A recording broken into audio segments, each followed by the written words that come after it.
সিলেট শহরের এক কোনার মাঝে লুকাইলে আছে ওলা খান একটা নিরিবিলি সুন্দর জায়গা, যেখানে মাঝে মাত্র 80 টাকা দিয়ে ঘুরিয়ে যেতে পারবা সারা জায়গাটা। লোকে দেখাই মৌ জায়গার খান দেখাচ্ছে আরো একটা সুন্দর জায়গা, যেখানে মাঝে বন্ধু বান্ধব নিয়ে আড্ডা দিয়ে দারুণ সময় কাটিয়ে যেতে পারবা। সম্পূর্ণ ভিডিও দেখলে বুঝিলে বা এই জায়গার মাঝে আপনারা কিলে খান যাইবার কোন জায়গার মাঝে পড়ছে এই জায়গাটা। হ্যালো গাইজ, আসসালামু আলাইকুম। কি অবস্থা আপনারা? আশা করি সব ভালো আছেন। বার থেকে বাড়ি এলাম আমার লালপুরিরে লইয়া, তবে দুঃখের বিষয় সারা জায়গায় লালপুরিরে লইয়া যেতাম পারতাম না, কারণ লালপুরির জাম ভাঙি গেছে এবং সাইকেল অনেক সমস্যা করে কয়েকটা দিন ধরে। কুমঞ্চিত দিয়া গাড়ি এখানে মাঝে উঠে এলাম সোজা আম্বখানা দিয়ে সোজা দেখবা যে এয়ারপোর্টের রোড আছে, ওখানে কি দেখবা যে এয়ারপোর্টের সিএনজি আছে, ও সিএনজির মাঝে উঠে যাবা। আমিও সিএনজি এখানে মাঝে উঠে গেলাম, আর আজকে আমার লগে যাবা ফাহিম ভাই। হঠাৎ করে কোনো বাড়ি যাওয়ার প্ল্যান হয়, আর আজকে আসি শুক্রবার, যার কারণে শুক্রবারে কোনো বাড়ি না গেলে ভালো লাগে না। সিএনজি দিয়ে এলাম এয়ারপোর্ট পর্যন্ত, গাড়ি যে আপনারা এয়ারপোর্টের যে স্টেশনে নামিয়ে দিব, ও স্টেশন থেকে নামিয়ে সোজা হাঁটতে থাকবা। বলতে এতটা এদিকে গেছে এয়ারপোর্ট, আপনারা কিন্তু সোজা রাস্তা পাই দিয়ে হাঁটবা। এই সাইডের রাস্তার খামও চলে, তারপরে মেইন রোড থেকে ঢুকে দিবা, এতটাই নিয়ে দিয়েও ছোটো রাস্তা পাই দি। আর এই রাস্তা কিন্তু সারাটা এয়ারপোর্টের খান্দা বাজি গেছে। খান্দা থেকে দেখা যাবে উসমানী আন্তর্জাতিক বিমানবন্দর। এই সাইডে আইলে দেখো অনেকগুলা ক্যাফে আছে, এতটাই নিয়ে দিয়ে এয়ারপোর্টের বাউন্ডারি আর বামে দিয়া সকল ক্যাফে। ওখান থেকে আমরা একটা দোকানের মাঝে ঢুকে গেলাম। এখানে আমার মূলত কারণ হইলে ফাহিম ভাই কইলা যে কোন জায়গা থেকে কিছু খাইয়া আইবা, আমি কইলাম তো খান্দা আছে কোন জায়গায় থাকলে ওখান বা করো। পরে তাই না আমার ওখানে লইয়া আইলা। মোটামুটি জায়গার পরিবেশও খুব শান্ত আছিল। আপনারা চাইলে বন্ধু বান্ধব নিয়ে এখানে সময় কাটিয়ে এবং আড্ডা দিয়া খাইয়া যেতে পারবা।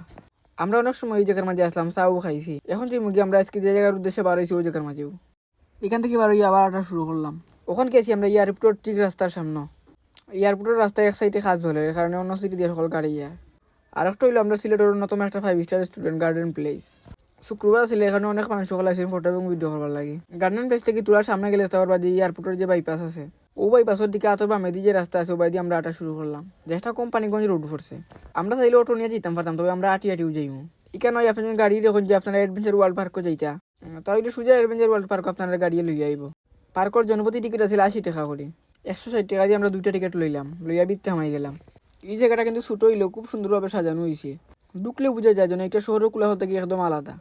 সাইড পাশে খোলা পরিবেশ আর আলাদা একটা ফ্রেশ অনুভূতি। এখানে মাঝে মনে মনে রাইড আছে যেগুলো ছোট বা চিন্তা চলতে পারবে এবং বড় মানুষে উঠতে পারবা। যারা একটু মজা কিনবে অ্যাডভেঞ্চার আছে তারা লাগিয়ে ফান রাইড আছে এখানে। রাইড ছাড়া এখানে আটা এবং সুন্দর জায়গা আছে, চাইলে এখানে বইয়া যে কোনো জায়গায় গফ করতে পারবা। আর ছবি এবং ভিডিও করবার লাগে অনেক প্লেস আছে। সিলেট শহর থেকে প্রায় 8 কিলোমিটার দূরে বাইপাস সড়কের অ্যাডভেঞ্চার ওয়ার্ল্ড পার্ক পড়ছে। সিলেটের কয়েকজন প্রবাসী উদ্যোগে এরকম জায়গা নিয়ে গড়িয়ে উঠছে এই পার্ক। এখানে মাঝে আছে মোট 25টা রাইড। অ্যাডভেঞ্চার ওয়ার্ল্ড পার্কের বিভিন্ন রাইডের দাম 40 টাকা থেকে 100 টাকা পর্যন্ত। পার্কের সারা জায়গা ঘুরাঘুরি করলাম।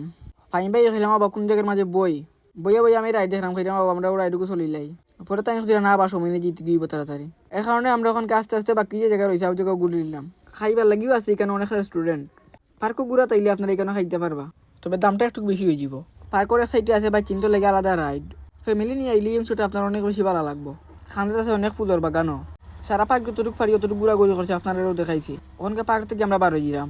এই পার্কের ভিতরে যতটুকু সুন্দর, এটাই আমার গেটের সামনটা আরো বেশি সুন্দর লাগছে। অ্যাডভেঞ্চার ওয়ার্ল্ড পার্ক নিয়ে আজকে ভিডিওটা আমার তখন পর্যন্ত আসিল। নিয়মিত ট্রাভেল ব্লগ কিংবা নতুন নতুন জায়গায় নিয়ে ভিডিওতে চাইলে আমার ইউটিউব চ্যানেল সাবস্ক্রাইব করে রাখতে পারেন। লিঙ্ক কমেন্ট বক্সে দিয়ে রাখবো। সবাই আসসালামু আলাইকুম।